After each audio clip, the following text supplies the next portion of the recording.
Hey everybody, my name is Jim and I have a 2019 Jayco Red Hawk, and my 2019 Jayco Red Hawk has a Soundstream radio in it.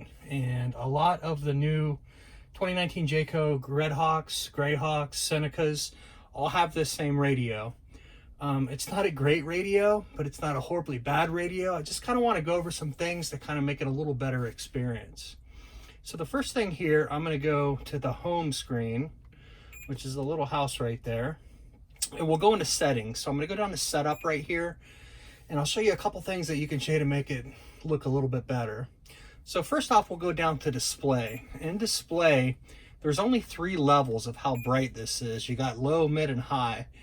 I keep it on high, and even that's not great. There's a lot of bright sun. It kind of washes it out, but keep that one on high. So the LED color is one that you probably know of, because out of the factory, it comes to this auto setting right here. And you can see on the left-hand side, this is gonna go through a whole bunch of different colors. If you wanna change that, if you wanna make it just to one color, I like it white, so I'm gonna go down to that white color right there, and bam, we're good. Backlight time, all that does is how long it takes. It shuts off after you quit touching it. So I just keep that one on auto. So we'll go back, and I'm going to jump to the main screen here again. We'll talk a little bit about sound. It does have an EQ. The speakers that are in this are stock, so they're not great. You're hearing it beep. If I turn off that beep right there, now you're not going to hear it beep. I keep it on, no biggie. Loud, it's not going to work too well with these stock speakers, so I'm going to keep that off. Subwoofer, same thing. It does have a subwoofer output. I don't utilize it. And let me get back to it. I'm going to jump back to there. Go to setup, go to sound. And yeah, I keep this up, and the subwoofer needs to be off because that's just the output. It doesn't have one hooked up. So we'll go to radio itself. There's a lot of settings here that don't really apply to us. In America, the main one I'm going to keep it on is USA. That's going to be fine there. The other two, or the other settings, I'm not going to worry about. So I'm going to go back to here. Oops, I'm going to go, sorry. I'm going to try to do this all in one take. I don't want to have to edit a whole bunch of stuff together, so I'm going to make mistakes. Just bear with me. I'm going to go to, this time, down to general. So general, auto connect is going to be with your phone itself for Bluetooth. Clock display, I keep mine on. It's going to show up right in the top corner. I keep it synced with my GPS clock, so when I get my signal from my GPS, it'll correct my clock. And let me get back there to general. So the rest of the things there, daylight saving time's off, EEPROM reset. We'll be resetting the whole radio, and I don't really want to do that now. So DVD is a couple of things. You know, I would definitely want 16:9 on the TV because that's the TV that I'm outputting it to. I definitely want to keep everything on English, and I would want to stay there. So I'm going to go back to system info. There's not a lot of anything that applies to us here. Not that big of a deal. So maybe if they need it for troubleshooting, but all right. So that's the general stuff that's really with the setup there. And the next thing I just kind of want to talk about is your settings over here. If you want to change your volume, the best thing I suggest to do is hold it down. And actually, so the best thing to do is hold it down, and you can see it changing up. You can just sit there and tap it. That's fine too. But it's just easier if you kind of hold it down, and that gives your volume there. Your button right here for power, if you just tap it one time, it'll mute it. So if I'm going through, you know, if I'm in a state park or something, and I come up to a window and I just need to mute my music, I can just tap that one time and it'll put me on mute. If I need to turn it off, I'll press it down and hold it, okay? So I'm gonna jump over to the GPS, and I'll talk about the GPS. The thing about the GPS is it's incredibly low level, it's incredibly cheap. It's not designed for an RV. Which, you know, again, if you're driving a place where you need to make maps to go to multiple locations, if you wanted to build a route, or maybe you wanted, you know, to avoid those low bridges, railroad crossings, those kind of things, this GPS isn't for you. I would suggest either a standalone or, you know, pre-planning to you kind of avoid those things. I use the GPS a lot. We travel a lot around in Florida. So I usually know where I'm going for the most part, and I just kind of use it just to see what it does. Just understand it's going to do U-turns. It's going to take you places where you probably don't want to go in a giant 25-foot RV or even bigger Seneca or Greyhawk. So just kind of keep that in mind. I do want to go to setup for this, and we'll kind of go through the settings for this. Sound and warnings. This was one of those things that kind of drive me batty for a little bit. Volume, I wanted to turn the volume. I've got master, voice, ding, alert beeps, and if I scroll down over here, I've got like key. So the key is really just tied to all of them. The main one I wanted to set was my voice. I wanted to have that at a good level so I'm not blowing out my Bluetooth. All right. So I'm going to go back here. A couple other things here for sounds and warning, advanced settings. You know, I use the full street names that will tell you the street to turn on to. Foreign language areas, I'm not really quite sure what that is, but I kind of keep it to those. Going back over to here, customize quick menu. There's a lot of stuff you can do with this. How good it is, I'm not exactly sure, to be honest.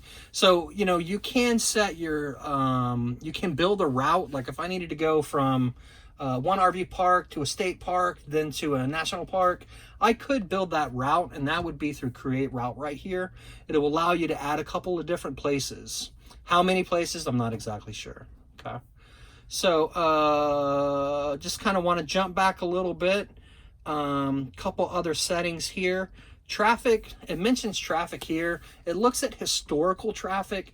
So it's not like a lot of GPSs will get traffic over FM radio. This doesn't do that.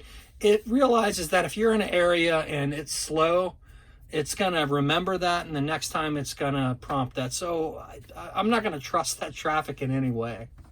So I'm going to go back over here. I'm going to go to, we'll look at user profiles. If I had different drivers, if I wanted to set this, I could. I'm just going to probably keep it at that main one there. Map settings, we'll go into that one. You have your ability to view it 3D. You have your viewpoint, either normal, or you could always make it face, I think it's north, or yeah. So it kind of turns your 3D effect. I keep that one on normal. Automatic overview, the closer you get to something, it kind of zooms in. I keep that one on. Colors, I keep that on auto. And then the day map color, you know, again, I'm going to keep those on auto as well, just to kind of make it easy. Display, if I go to display, it has your ways of which you can set it. You can do, I keep my menu animations on when it kind of just changes around. There are different settings for daytime.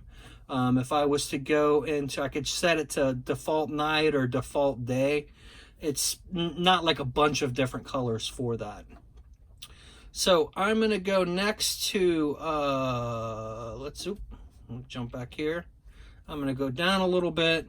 Couple other settings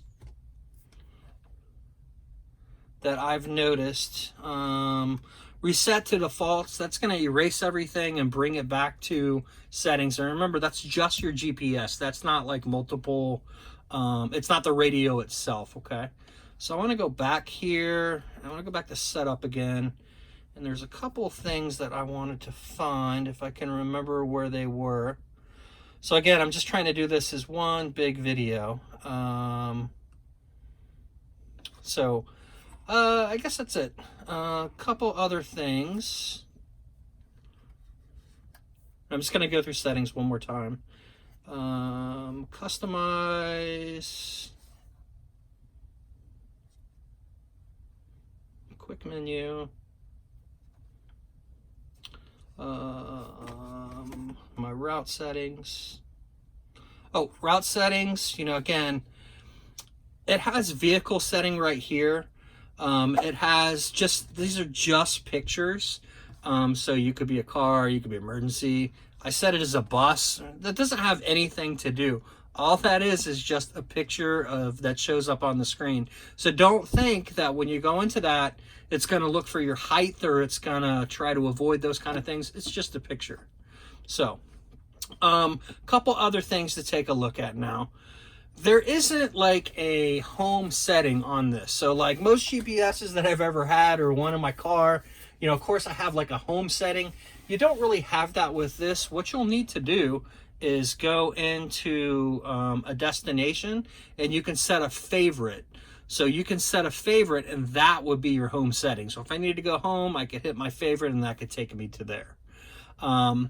Couple other things here, like in my history, if I look on my history right here, these are the places that I've been to, my campgrounds. You know, if I wanted to pick one of those, I would select it, of course, and then go to it.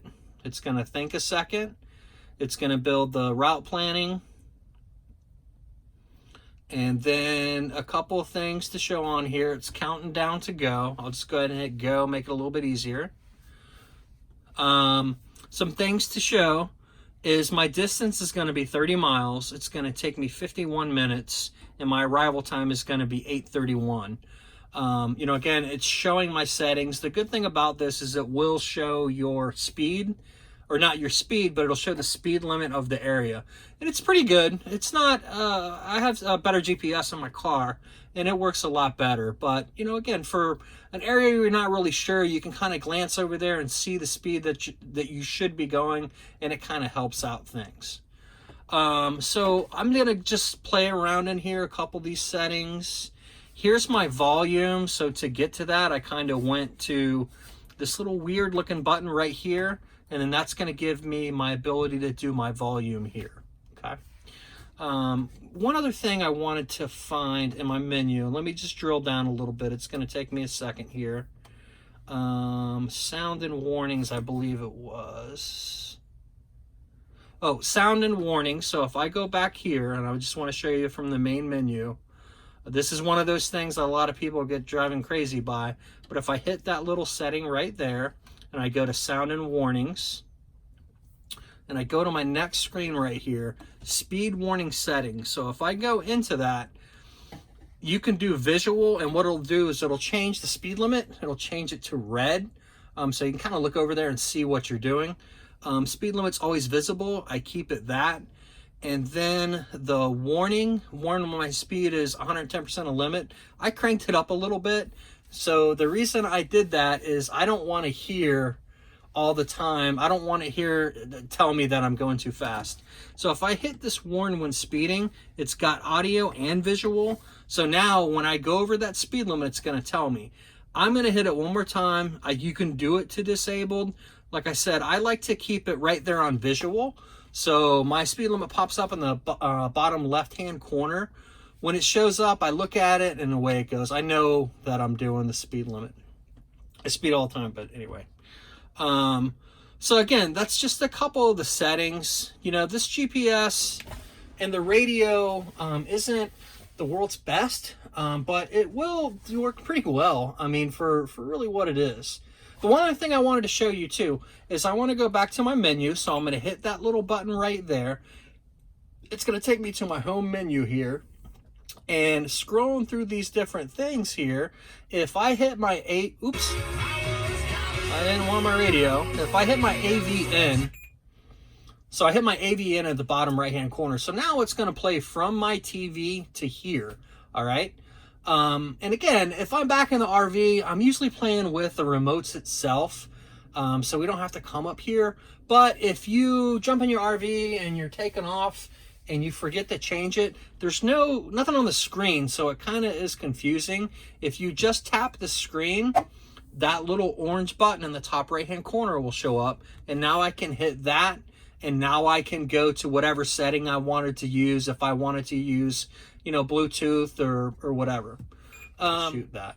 So you know, again, by no means am I an expert on this. If I could help in any way, ask a question and I'll come out and take a look at it.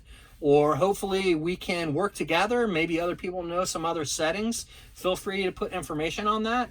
I'll put the name of the model into the search, into the title of this. So hopefully if people run across it, they can use it and away we can go. So thanks for paying attention. I appreciate it. Have a great day.